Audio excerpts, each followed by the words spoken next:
శ్రవణ ప్రక్రియ వినడానికి అనుకూలమైనటువంటి అంశాలు, వినే ఉపనైపుణ్యాలు అనేటువంటి టాపిక్. ఈ టాపిక్లో మనం వివిధ రకాల స్థాయిల గురించి మనం తెలుసుకుంటాం. మరి శ్రవణ ప్రక్రియ అంటే శ్రవణం అనేది ఏ విధంగా జరుగుతుంది అనేటువంటిది తీసుకుంటే, మొట్టమొదటిగా ప్రాథమిక స్థాయిలో శ్రవణ ప్రక్రియకు సంబంధించి ఏ విధంగా జరుగుతుంది.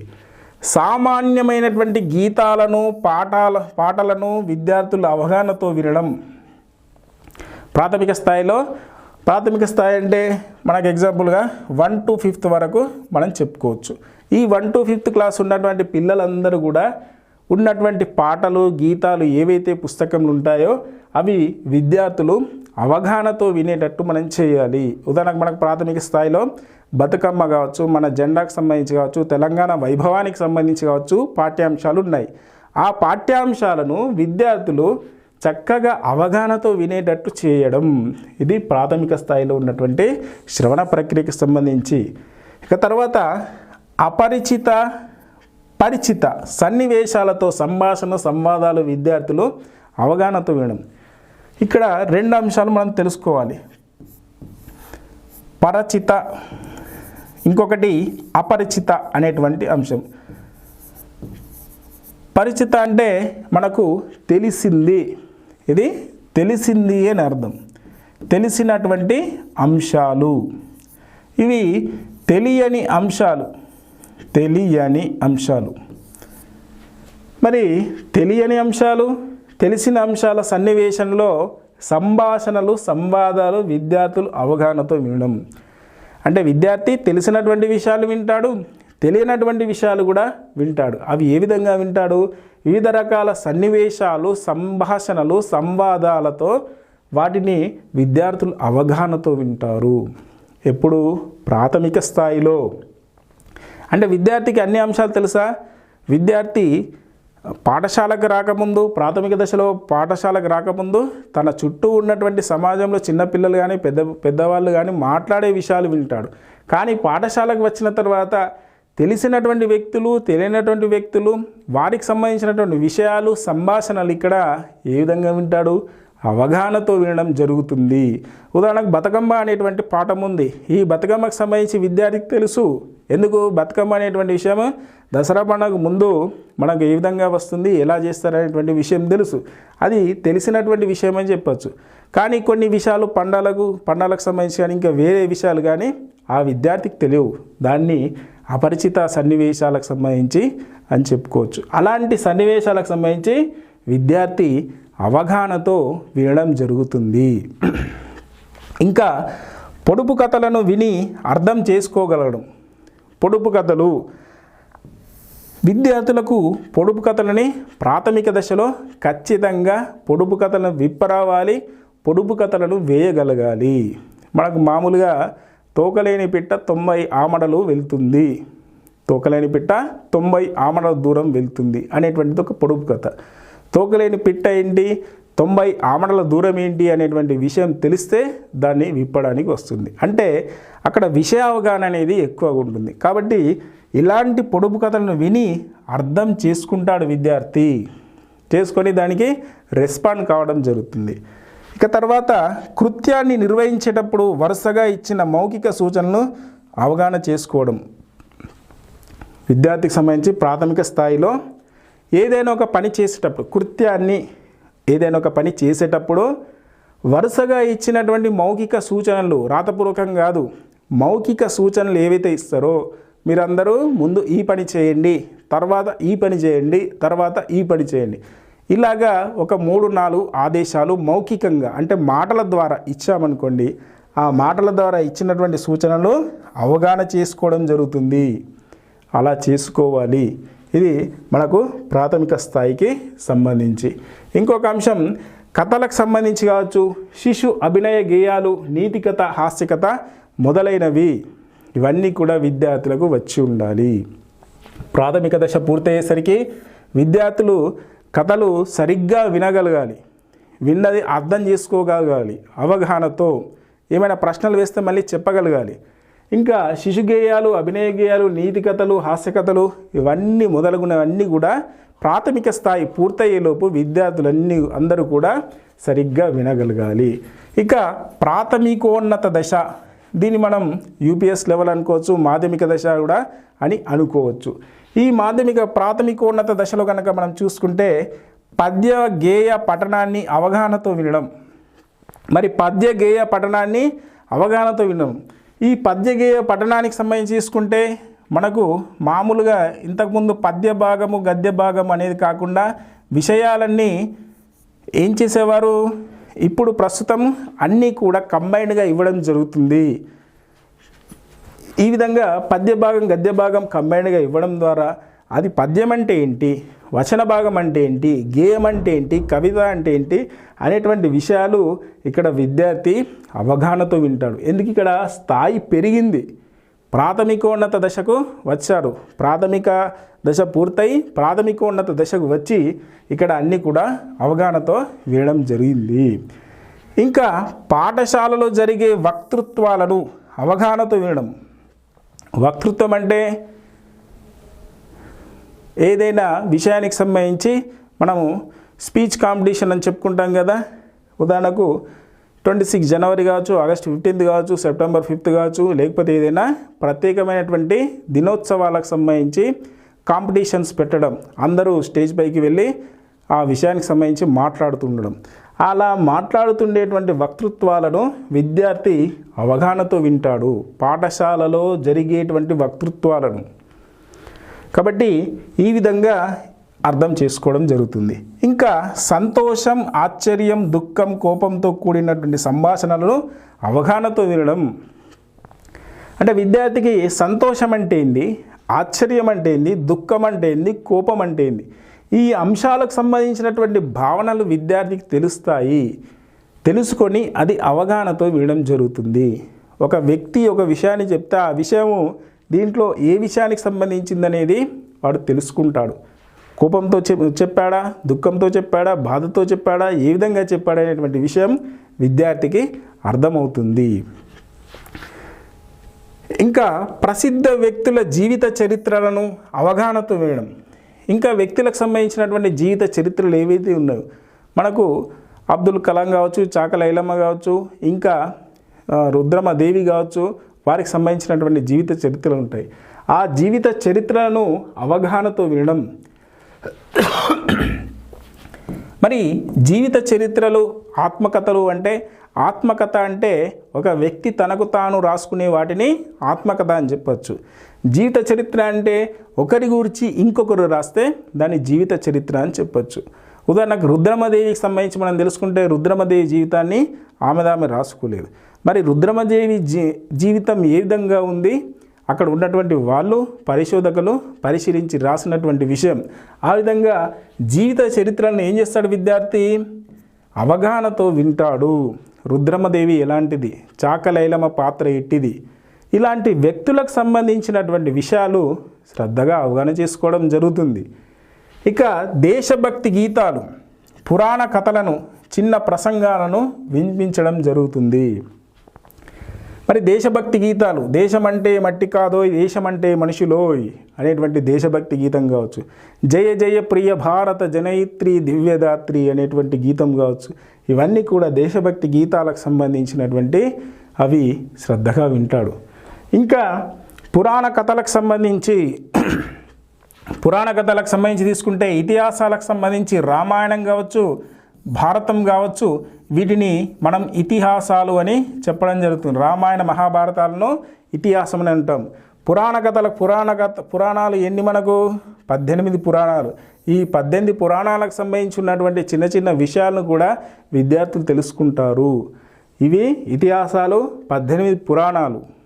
మత్స్య పురాణం, మార్కండేయ పురాణం, భగవత పురాణం, ఇలాంటి పురాణాలు ఏవైతే ఉన్నాయో అవి 18గా మనం చెప్పుకుంటాం. దానిలో ఉన్నటువంటి విషయాలను విద్యార్థులు వినడం.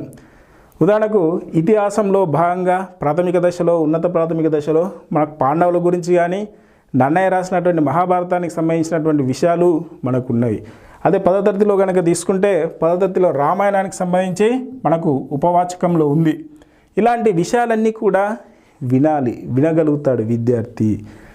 ఇంకా చిన్న ప్రసంగాలను వినిపించడం, చిన్న చిన్న ప్రసంగాలు ఎవరైతే చేస్తూ ఉంటారో ఆ ప్రసంగాలను మనం వినిపించేటట్టు చేయాలి. ఇది ఏ దశ ఇప్పటివరకు తెలుసుకుంది? ప్రాథమికోన్నత దశలో ఇవన్నీ కూడా జరగాలి.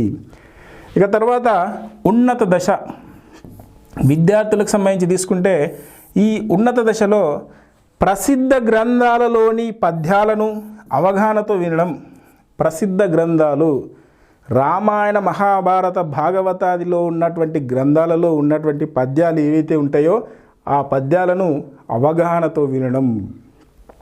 వారు రాసినటువంటి పద్యాలు ఏ వృత్తానికి సంబంధించినటువంటి, ఏ ఛందస్సులో ఉన్నాయి, వాటికి సంబంధించినటువంటి ఆ పద్యానికి ముందు ఉన్నటువంటి భావం ఏంది, పద్యం తర్వాత ఉన్నటువంటి భావం ఏంది, ఆ పద్యానికి భావం ఏంటి అనేటువంటి విషయంతో అవగాహనతో వినడం. ప్రసిద్ధ గ్రంథాలు ఉన్నటువంటి అలాగా మనకు పాఠ్యాంశాలు కూడా చేకూర్చడం జరుగుతుంది ఉన్నత దశలో. ఇక నాటకంలోని సంభాషణలను అవగాహనతో వినడం. మనకు ఉదాహరణకు నాటకం ఉంటుంది, ఆ నాటకంలో వివిధ రకాల పాత్రలు పోషిస్తుంటారు. ఆ పాత్రలు మాట్లాడేటువంటి సంభాషణలు ఏవైతే ఉన్నాయో అవి అవగాహనతో వినడం జరుగుతుంది. ఇక తర్వాత ప్రసిద్ధ వక్తల ఉపన్యాసాలను శ్రద్ధగా అభ్యాసనంతో వినడం.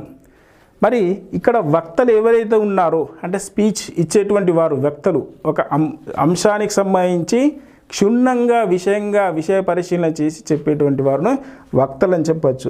ఇక్కడ ఆ వక్తలు చెప్పేటువంటి ఉపన్యాసాలను శ్రద్ధగా అవగాహనతో వింటూ ఉంటారు. మోటివేషన్ చేసేటువంటి వ్యక్తులకు సంబంధించి ఎక్కువగా వింటూ ఉంటారు. లైఫ్ సంబంధించి లైఫ్ స్కిల్స్ అనేది ఏ విధంగా ఉంది అనేటువంటి విషయాలను వింటూ ఉంటారు. ఇక్కడ కనుక తీసుకుంటే విద్యార్థులు ప్రసిద్ధ వక్తల ఉపన్యాసాలను వినడం జరుగుతుంది. ఎవరైతే ఉన్నారో మన టాపిక్ సంబంధించి వారికి సంబంధించినటువంటి వినడం జరుగుతుంది. సమాజంలోని వివిధ వ్యక్తులు వివిధ సన్నివేశాల్లో మాట్లాడిన సంభాషణ సరళిని అవగాహనతో వినడం. మరి సమాజంలో ఉన్నటువంటి వివిధ వ్యక్తులు ఎవరైతే ఉంటారో వివిధ సన్నివేశాలలో మాట్లాడిన సంభాషణ సరళి అంటే ఆ సంభాషణ విధానం ఏ విధంగా ఉంది అవన్నీ కూడా అవగాహనతో వినడం. ఇదంతా ఉన్నత దశకు సంబంధించినటువంటి అంశం. ఇది మనకు శ్రవణానికి సంబంధించినటువంటి అంశాలు. ఉపనైపుణ్యాలు అనేటువంటి ప్రక్రియ, శ్రవణ ప్రక్రియ ఏ విధంగా ఉంది, వాటికి సంబంధించి ఉపనైపుణ్యాలు ఏంటి అంటే ప్రాథమిక దశలో ఏ విధంగా ఉంది, ఉన్నత ప్రాథమిక దశలో ఏ విధంగా ఉంది, ఉన్నత దశలో ఏ విధంగా ఉంది. కాబట్టి ఈ అంశాలు మనకు ఇంతటితో అయిపోయింది. ఇంకొక అంశం కనుక తీసుకుంటే శ్రవణం లక్షణాలు. అంటే శ్రవణానికి సంబంధించినటువంటి ఏ అంశాలు మనకు లక్షణాలుగా కనిపిస్తాయి, వినడానికి సంబంధించినటువంటి లక్షణాలు ఏమున్నాయి. మంచి శ్రవణానికి దిగువ లక్షణాలు కలిగి ఉండాలి. అంటే ఈ లక్షణాలు కలిగి ఉంటే దీన్ని మంచి శ్రవణం అని చెప్పవచ్చు. శ్రోత మాట్లాడకుండా ఉండడం.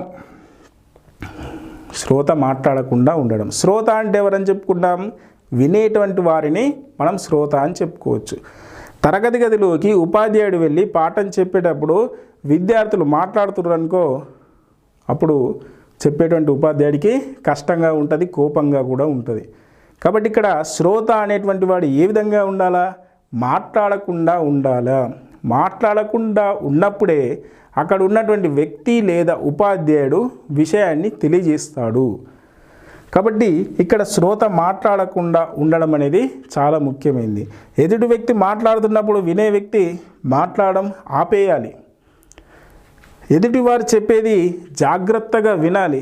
అలా జాగ్రత్తగా విన్నప్పుడే మనం అక్కడ ఆ విషయాన్ని మనం అవగాహన చేసుకుంటాం. ఆ విషయానికి విన్న తర్వాత చక్కగా దాన్ని ఏదైతే మనం విన్నామో దాన్ని మాట్లాడగలుగుతాం. కాబట్టి చక్కగా వినాలి. శ్రోత అనేటువంటి వాడు మాటలు ఆపేయాలి. ఒక వ్యక్తి కానీ ఉపాధ్యాయుడు కానీ వచ్చి ఏదైనా విషయం ప్రారంభిస్తున్నాడు అంటే మనం ఎవరితో మాట్లాడకుండా సైలెన్స్గా నిశ్శబ్దంగా ఉండి విషయాన్ని మాత్రం వినాలి. ఇది శ్రవణ లక్షణం. ఇక తర్వాత వినడానికి సంసిద్ధత. విద్యార్థులకు సంబంధించి తీసుకుంటే శ్రోత మనస్సు అంటే వినేటువంటి వాడు మనస్సు ఇతర విషయాలపై మళ్ళకుండా, అంటే ఉదాహరణకు భోజనానికి సమయం అయిందనో దాహం వేస్తుందనో లేకపోతే నీళ్లు తాగాలనో ఇలాంటి అన్నీ కూడా వాడికి ఆలోచనలు ఉంటూ ఉంటాయి. కాబట్టి ఏం చేయాలా, మనస్సును కేంద్రీకరించి ఎదుటి వ్యక్తి ఏం మాట్లాడుతున్నాడో జాగ్రత్తగా వినేటట్టు చేయాలి. కాబట్టి ఇక్కడ ఏంటి, వినడానికి ఆ వ్యక్తి సంసిద్ధంగా ఉన్నాడా లేదా అనేటువంటిది చూసుకోవాలి. అందుకే మనం ఏం చేస్తాం, మార్నింగ్ పొద్దున స్టార్ట్ అయినప్పటి నుంచి సాయంత్రం వరకు బ్రేక్ ఇవ్వకుండా మనం పాఠాలు చెప్పలేం. విద్యార్థి యొక్క అవధాన అవధి సుమారు ఒక 40 నుంచి 45 నిమిషాల వరకు ఉంటుంది. కాబట్టి మనం పీరియడ్ కూడా ఒక 40-45 నిమిషాలు పెట్టుకుంటాం. ఆ 45 నిమిషాల తర్వాత సబ్జెక్ట్ చెప్పేవారు మారిపోతారు. ఇలా ఇద్దరు వ్యక్తులు చెప్పిన తర్వాత మళ్ళీ ఏం చేస్తాం, మళ్ళీ ఒక స్వల్ప విరామం ఇస్తాం. ఎందుకు, ఇలాంటి ఆకలి అవుతుందనో లేకపోతే దాహం తీర్చుకోవాలనో లేకపోతే ఇంకా వేరే విషయాలపై ఆసక్తి ఉంటుంది. అలా పోనీయకుండా ఉండాలంటే మనం ఇలా బ్రేక్ ఇచ్చిన తర్వాత మనం ఏదైనా క్లాస్ చెప్తే మళ్ళీ రీఫ్రెష్ అయ్యి కొత్తగా విషయాలను వినడానికి సంసిద్ధంగా ఉంటాడు. అందుకే మనకు పాఠశాలలో బ్రేక్ అనేది ఉంటుంది. నాన్ స్టాప్గా మనం చెప్తూ ఉంటే విద్యార్థులకు ఏమీ అర్థం కాదు. అప్పుడప్పుడు బ్రేక్ ఇస్తుంటే విద్యార్థులకు అర్థమవుతుంది. ఇక వక్తకు స్వేచ్ఛనిచ్చుట. మరి వక్త అంటే ఎవరు, ఇక్కడ మాట్లాడేటువంటి వారు. వారికి ఏం చేయాలా, స్వేచ్ఛనివ్వాలి. వక్త చెప్పదలుచుకున్నటువంటి విషయాన్ని అవధానంతో వింటున్నప్పుడు శ్రోత ప్రవర్తన ఆ విధంగా ఉండాలి.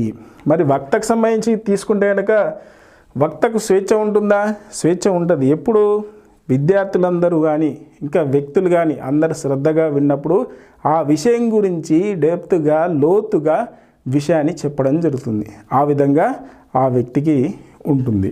ఇక తర్వాత వక్తవ్యాంశంపై మనస్సు కేంద్రీకరణ చేయడం.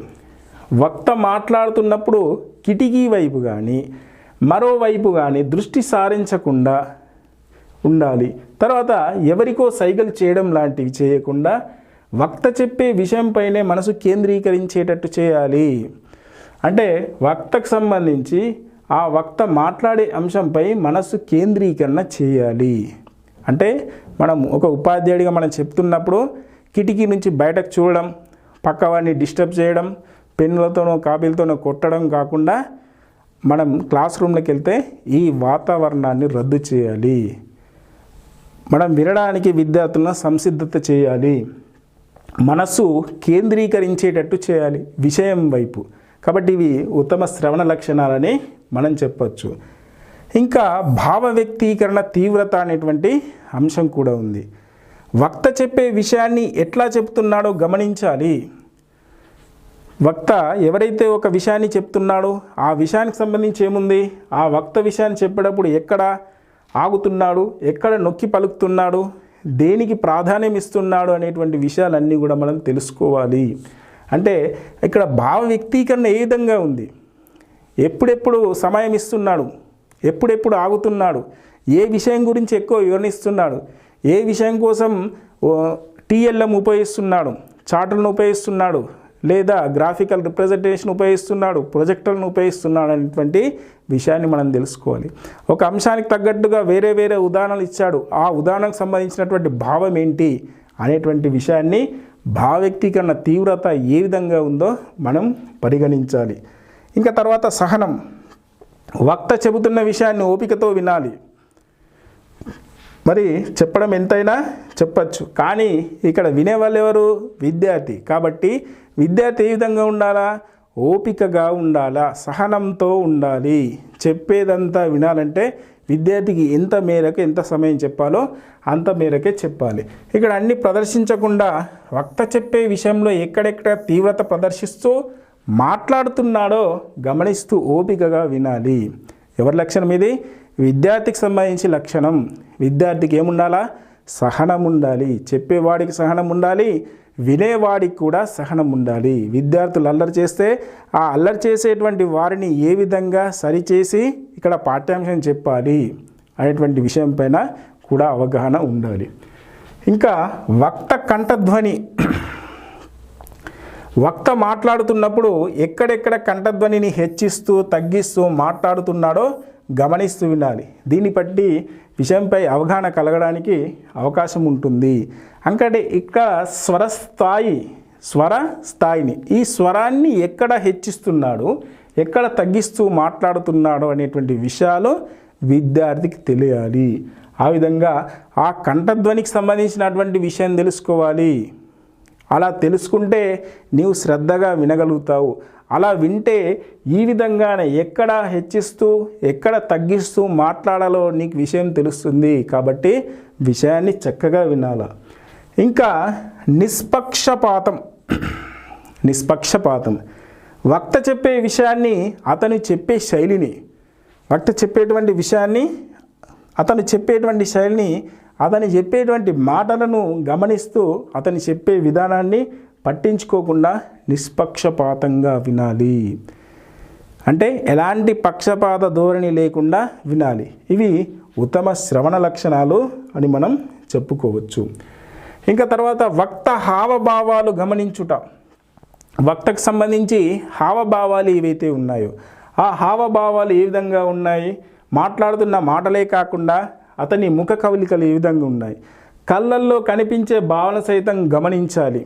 అవి చెప్తున్నటువంటి విషయాన్ని అర్థం చేసుకోవాలి. అంటే హావభావాలు, బాడీ పోస్చర్స్, ఏ విధంగా నిలబడ్డాడు, ఏ విధంగా మాట్లాడుతున్నాడు, ఏ విధంగా తన కాళ్ళు, చేతులు, ముఖ కవలికలు, కళ్ళు ఏ విధంగా ప్రదర్శిస్తున్నాడు అనేటువంటి విషయం కూడా వ్యక్తి యొక్క ఆ వక్తకు సంబంధించి హావభావాలు గమనించాలి. వక్త మాట్లాడడం అయిపోగానే వెంటనే శ్రోత మాట్లాడడానికి యత్నించకుండా వక్త మాట్లాడిన అంశాలపై తనకు గల అనుమానాలను నివృత్తి చేసుకోవాలి. ఏవైతే అనుమానాలు ఉంటాయో అవి నివృత్తి చేసుకోవాలి. ఒక వక్త వచ్చి మాట్లాడేసరికి అక్కడనే క్లాప్స్ కొట్టి అక్కడనే ముయించేయద్దు.